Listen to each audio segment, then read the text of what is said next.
Hi, welcome back to the channel. Oh shit, here we go again.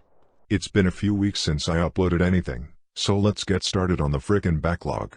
As this is a pretty short video, and the first one of 2020, at the end of the video I've included some info about models and armies I'm currently working on. Oh, you lucky people! Anyway, let's get into the fight. This is a battle from December, the last battle I fought from Chapter Approved 2018. We're playing Cut Off the Head. Oh, and the terrain is deliberately set up badly in this way, as we were practicing for a tournament that uses bad terrain setups with no line of sight blocking terrain, like this. So seriously, don't at me about the terrain. Just don't. Right, let's take a look at the rosters.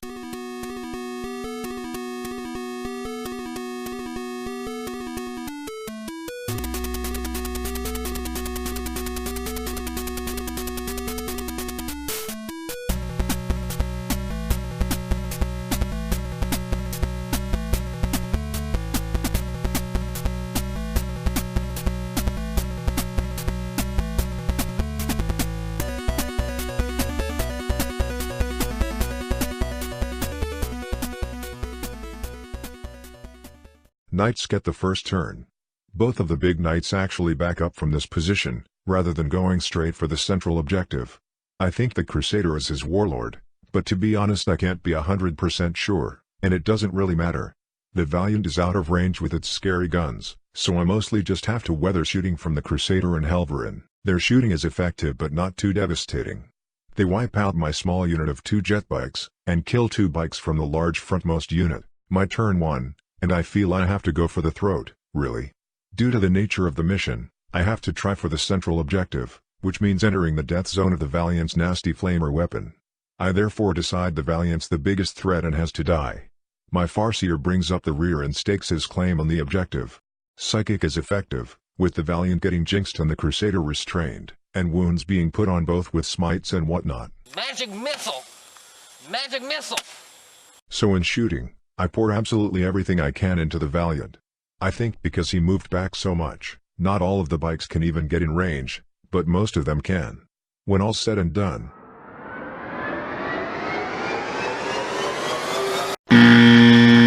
it's not enough, and the Valiant is still standing. Oh hell no! It has about 5 wounds left, I believe, as I recall remarking that even if I had targeted the Crusader, I still wouldn't have scored a kill. I even got 5 hits with one of the Hemlocks, and this is the frickin' wound roll. Fuck's sake. Well, that would seem to be game over. In Knight's turn 2, they exact a brutal revenge. The Valiant has its horrific 3d6 conflagration cannon, which auto-hits, and I think it even lands a hit on the Hemlock with its Thundercoil harpoon, despite needing a 6, which takes the Hemlock from full health to just 1 wound remaining in 1 hit. After both of the big knights have fired, the Helverin splits its fire in a superbly daring attempt to finish off 3 units all by itself. Stubbers at the bike with 1 wound remaining, 1 cannon at the wounded Hemlock, and the other cannon at the blurred bike over here. Pretty frickin' risky? But the bugger actually pulls it off, and kills all 3. Well, that's really killed off what forlorn hope of a comeback there might have been. I just have my Hemlock, Rangers, Troop Master, and Farseer left now. As it's such a short battle we decide to quickly play it out anyway. My remaining units move like so. Between piss-poor psychic and shooting, I'm not able to finish off the Valiant, and it survives on 1 wound. That's it for my turn. Knight's turn 3. The Valiant moves up and flames and harpoons the Hemlock to smithereens.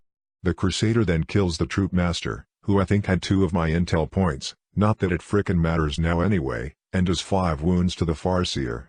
The Valiant then charges the Farseer, who's in range to overwatch with his pistol. He takes aim, and gets a hit. Okay, big deal, so he gets a hit. Well, he then gets a wound, too. You had my curiosity, but now you have my attention.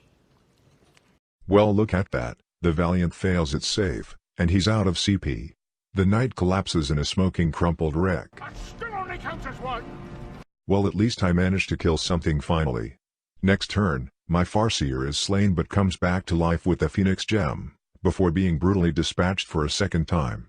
I'm not sure if the Rangers also die or if we just end it at that point. In hindsight, perhaps I should have deployed more aggressively and then focused on trying to trap the Knights in combat. Not sure it would have worked, as I'd have faced a turn of being both shot and trampled, and that could well have finished me off even quicker. Once I failed to kill the Valiant in turn 1, a loss felt inevitable. Right, well that was one of the shorter battle reports I've done. We managed to get in another game of Harlequins vs Guard this time, resulting in another loss, but it was a weird mission and my pictures are a bit hard to follow. Okay, so as I said at the start of the video, I'll now go over a few things I'm working on that you can expect to see cropping up at various points in the nearish future. First up, I have a frickin' Incarn. I'm hoping to slot him into my lists from time to time, whether it's on his own or along with the Lost Shroud Wraithseer as part of a Yin-RE detachment. I've used him once so far, which is a report in the backlog, and he was pretty nice. I picked up Drazar too. I just love this model so much. It's one of the first models I ever remember seeing that really stuck with me, in a white dwarf in the late 90s. I much prefer this sculpt to the busy new one. But why the frick have I picked up a Dark Eldar model? It's cause I'm slowly working on a Dark Eldar detachment, of course. These are grotesques, which I've converted using Crypt Horrors and Talus bits. I have a bunch more models, mostly Coven, to work through. It'll probably be a little while before they're ready for the tabletop. It's not all Eldari of course. I've had these Custodes Dreadnoughts lying around for ages, and finally got round to assembling them.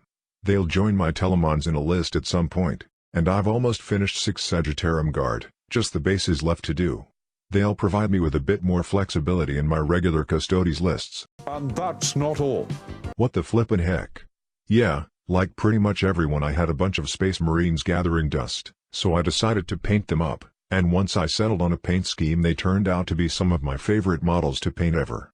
I bought a few more, and it's turned into a pretty sprawling army already. Hopefully I'll have enough painted up in the next couple of months to try them out on the field. And that's still not all. I'm also slowly working on quite a significant addition to my Eldari forces, but I'll keep that one as a surprise. Can't go revealing everything now. That's all. You'll note that I'm not working on any Thousand Suns at the moment. I'm waiting to see if, and how, their upcoming moment in the Psychic Awakening spotlight shakes them up. Plus, I just have too much other stuff to be getting on with. Well, that'll do it for this video, I think. I hope you enjoyed the sneak peek into what I'm working on, 40k wise. It won't be a regular feature, but I thought this video in particular seemed a good place to slot it in, as it would have been rather short otherwise. I hope to get the next videos up a bit quicker, too, without such a long gap as the last one. Thanks for watching. Now, would you leave?